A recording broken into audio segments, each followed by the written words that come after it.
Hey guys, Trent here coming at you with another video. So in this video we'll look at some sales and I'll show you a little midweek thrift run my wife went on and picked up some stuff for me. And we'll do a quick discussion about FedEx shipping and are you being overcharged? So let's take a look.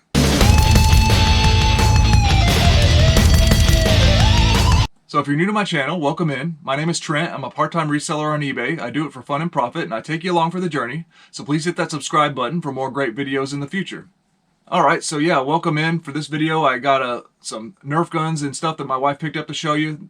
We'll process some sales. I'll show you how I pack some of them up. And then we'll talk a little bit about FedEx, whether or not you're getting overcharged on shipping labels. I've heard a lot of talk about that, so we'll talk about that. So first let's look at some pickups. Alright, I got a stack of Nerf here and another cool item I'm going to show you.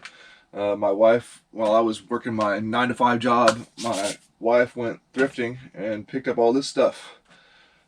Pretty good stuff. The prices were a little bit high, but oh well. Because here's a Maverick, it was $2.99.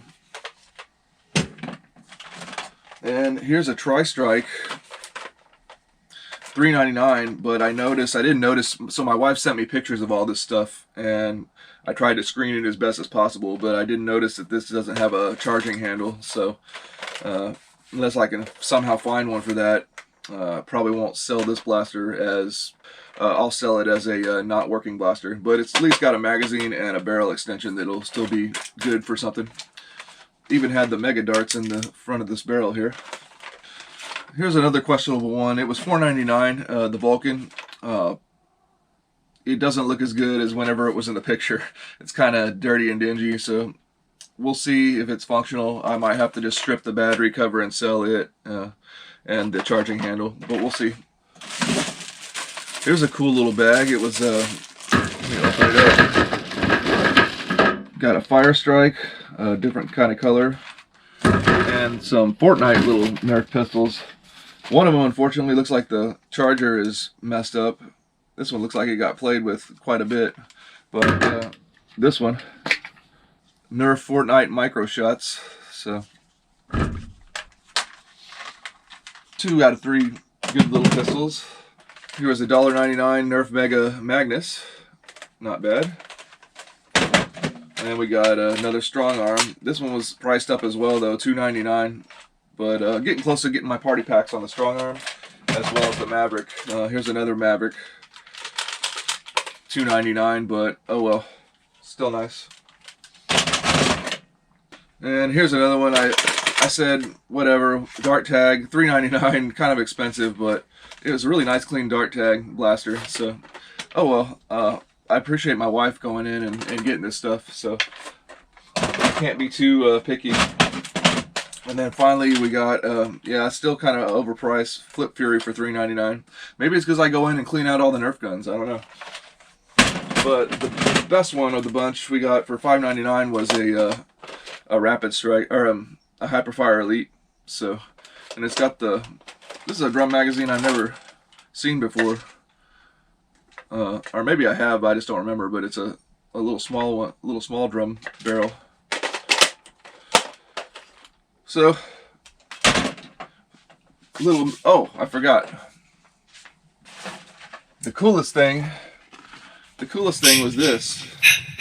Jason Voorhees Mask and Machete, a New Line Cinemas Friday the 13th. That's got to be hanging on the wall somewhere. So that's pretty cool. Actually, I've got my Freddy glove. I probably need to put these together. So we got Freddy versus Jason here. So I'm going to get that set up.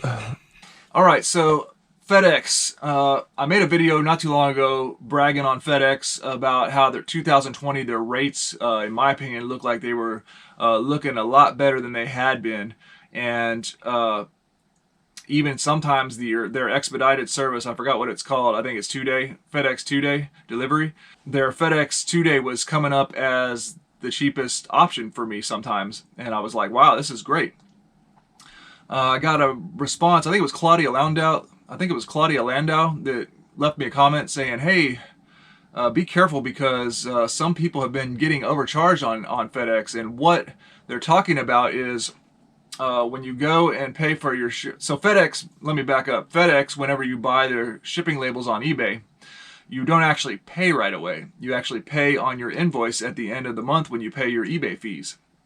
So whenever you go to process your FedEx shipping labels on eBay, it gives you a price, but you don't necessarily pay that right away, or you don't pay that right away. So what some sellers are claiming is that the price that they were quoted whenever they hit print on that shipping label is not the price they ended up paying whenever they saw their eBay invoice later. And let me go ahead and show you exactly what I'm talking about right now. Okay, so here's an example. Here's a sale I just made. It's that Wagnerware Magnalite roaster that I picked up about a week ago.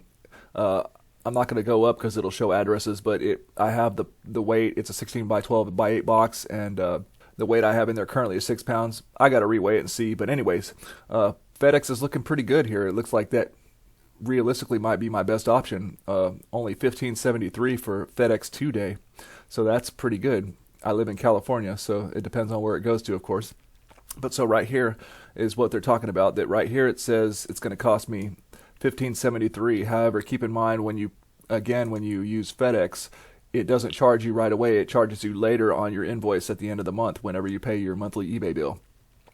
So what people are talking about is that this price that they're quoted sometimes isn't what ends up being the price whenever they go and look at their end of the month invoice. So let's take a look at that. So the way I know how to access my invoice, there's probably other ways, but you go to your account summary, and you see over here, then you go to your account summary, and you see you got your invoices. So you can select your invoice for your prior month, and then you're going to go down into your invoice into a place called supplemental service fees, and that's where all your FedEx shipping fees are. And so I don't know how to track this other than whenever you make that purchase, that initial purchase of it's not really, you're not purchasing it right away, but that $15 purchase that it said I was going to make, I guess you'd have to write that down and keep track of it, and then later go in when you get your invoice and see if any of those have changed. So for my FedEx shipping fees that I've had here, to me, nothing stands out as erroneous. All of these look familiar to me. These look like, I don't see anything like. If I saw one that said like $30 or something, I'd be like, okay, wait, what's going on? So it doesn't seem, for me personally, like my FedEx fees seem to be normal. They don't seem to be getting erroneously marked up or anything like that. So that's what you should check if you're concerned about it. If you use FedEx supplemental service fees on your invoice, and the only way I know how to track that would be to write down the quote prices that you quote unquote pay whenever you print your shipping label, and then at the end of the month, on the 15th of the month, whenever you get your new invoice, you'll have to go and spot check the price and compare the prices and make sure that they match up. Okay, so that's what everybody's talking about. Me personally, well, I've showed you a little bit of my invoice and what exactly I'm talking about. So like I'm saying, me personally, I'm not seeing a difference in getting overcharged or anything like that on my end, from what I can tell. I looked at all my invoice prices for my FedEx shipping labels, and nothing stood out and looked out of the ordinary. I will admit that every time I print a FedEx label, I'm not paying attention, or I'm not keeping track of what price was quoted to me and then going later and comparing it to my invoice. I might have to try that just to debunk it, at least for me, that I'm not getting overcharged. But I recommend you do the same. At least take a look and see that there's no crazy outlandish charges and like, oh wow, I don't remember having to pay $25 for this 4-pound shipment or whatever. Since it didn't happen to me, I don't have a solid example. But there are some videos out there floating around where people claim to be overcharged. And so let me know if that's happened to you guys in the comment section. Leave me a comment on it. I'd be interested to know. All right, let's do some sales. All right, I sold another one of the Panasonic TGA 680S's, handset with charging cradle and batteries. Total price paid by the customer is $16.68. I like to use 8 by 6 by 4 inch boxes for these phone sets. They ship first class.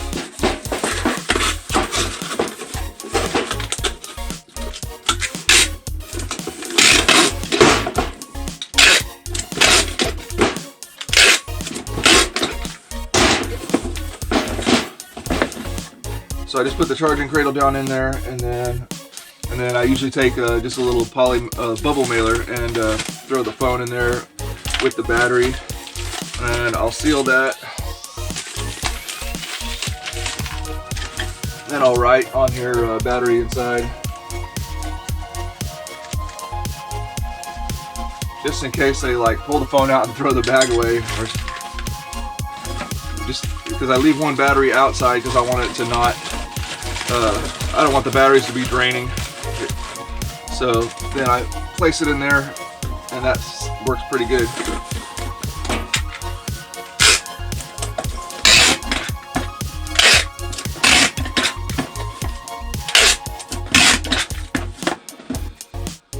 $13 ounces. All right, I sold that Human Planet DVD set. Paid $2.99 for it at the Goodwill.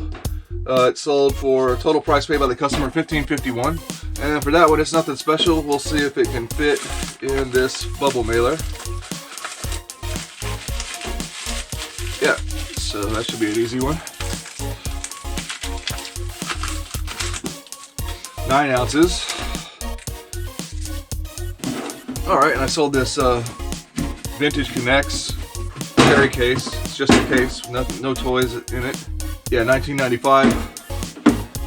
Paid $2.99 for it. Not the best seller. It's sat for a long time. Finally sold it. I'm gonna get it out the door at least. It sold for $22.76 total paid by the customer. So this one's just getting it out. I guess there should be profit here, but not the greatest investment. Try to make my life easy with a 16 by 12 by 8-inch box here.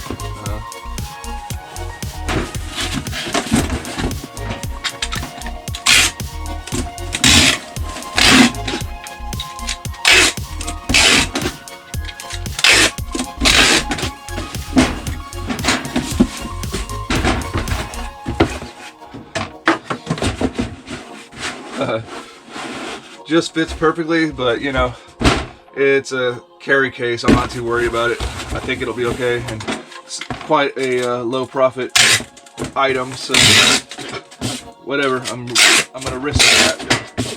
But yeah, nothing's gonna go wrong. This will be fun. So 3 pounds. All right, here's a vintage. Oh, I think it's vintage. It looks vintage. Good Wrench shirt, Dale Earnhardt Jr., I think. Got this from a guy that was like a NASCAR racer. They pay a lot of money to race and never win money unless you go like pro and actually get lucky and make money. I think I paid $2 for the city art sale, and I sold it. Sat for a while, but I sold it for total price paid by the customer $25.97, and of course should be a first class ship. Pretty dingy, has some browning on it. I disclosed that, so hopefully that shouldn't be an issue. Just gonna put it with one of these medium-sized eBay mailers here.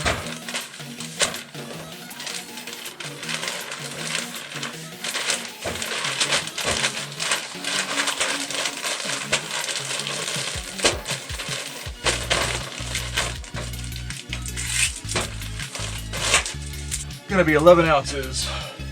Okay, I sold this vintage GOT model, made in the USA, model 1505. It's a tip and tap, I think. So it's got this freeze bottle inside. Most of them, I think, don't have that. So I remember I picked this up at the thrift store. I have it on tape, and I'm trying to think of what I paid. Accessing brain. Here's a vintage GOT model number 1505 tip and tap water cooler. They want $3.95 for it. Then finally for $3.95, and I think I might have, this is in furniture department, or it's marked furniture, so I think this might have been half off as well. So I think I paid less than $2 for this as well. Oh yeah, I paid less than $2 for it because it was furniture was half off, or whatever they call it. They had this tag half off. So less than $2 investment, sold for a total price paid by the customer of $70.53.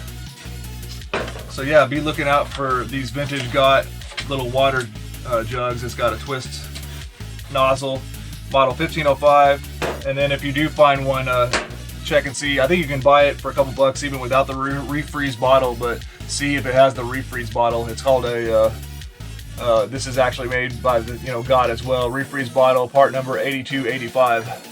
Here's a box that whenever you order priority mail padded flat rate envelopes, they usually come in when you order like whatever 30, 50 of them or whatever. I think the dimensions should be pretty good on this one. I'll just have to Frankenstein it down to make it shorter. But I like this because it gives me enough room to put some wrap around it. Yeah, I want to use that. And I'm going to put a piece like this to make sure the tape doesn't touch it.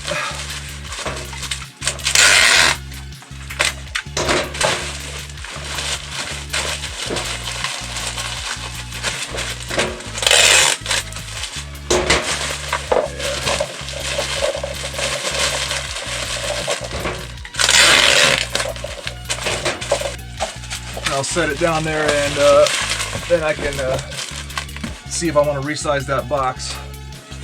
So I got a box resizing tool. Don't have to get scientific. I'm just gonna do an approximate.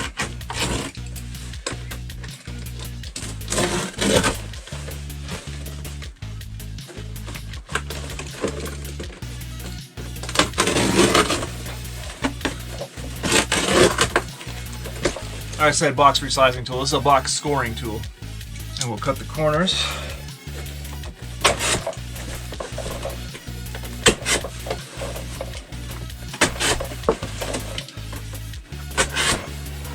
I don't think we need all this excess flat material. I'll cut those.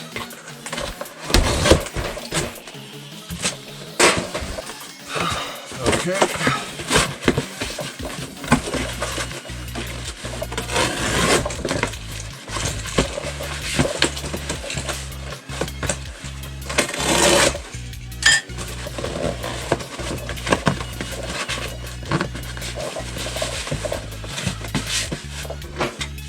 Alright, got it molded down where I want it.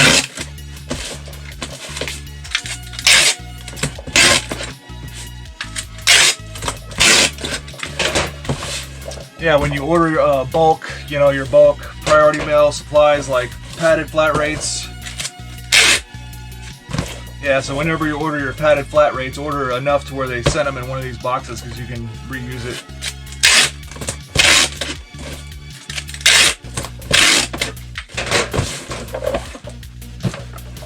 Okay, so 4 pounds.